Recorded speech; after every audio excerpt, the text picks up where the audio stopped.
অসংখ্য ছেলে দেখেন, নওজোয়ান যুবক ছেলে মোবাইল টিপতে টিপতে টিপতে টিপতে আর হেতের তো ভালো লাগে না, কিন্তু এরপরও নাফরমান এটা ছাড়ে না, এটা আর ভাল লাগতেছে না, এরপরও এটারে না ফাইতে টিপে, কারণ তার কাছে তো আর কোনো কাজ নাই।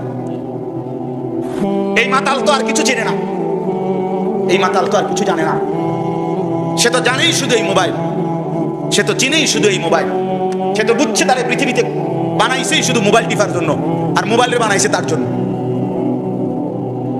এই জন্য এটা গুরুত্বপূর্ণ। মানুষের মন, মানুষের দিলের চাহিদা মানুষকে প্রথমে গুনাহ করতে প্ররোচিত করে। ফাআলহামাহা ফুজুরাহা, আগে নফস গুনার দিকে টানে। ইন্নান নাফসা লাআম্মারাতুম বিসসু, প্রত্যেক মানুষের দিলের চাহিদা প্রচন্ডভাবে গুনাহ করতে প্রেসার দেয়। চোখ নামাইতে বলে না, 1000 একবার, বেডির দিকে সাইতো বলে প্রত্যেকবার। কথা বলেন না কেন? হ্যাঁ, নামাইতে কয় না, কি বেটা কবার তো চাইলাম, এবার তো কমপক্ষে মনটা কওয়া উচিত, চোখ নামা না, একবারও কইবে না, একবারও বলবে। এই জন্য গুনার দিকে টানে বেশি নফস। আউলিয়ায়ে কেরাম, বুজুর্গানি দ্বীন, হক্কানি মাশায়েখ কিসের মেহনত করায়? নফসের মেহনত করায়, নফসের মেহনত করায়, মনের চাহিদার, নফসের ইসলাহে নফস করে, অর্থাৎ এই মনের চাহিদাকে সংশোধনের ফিকির করে, চেষ্টা করে। এটা বহুতই খতরনাক, নফস বড় হারাম।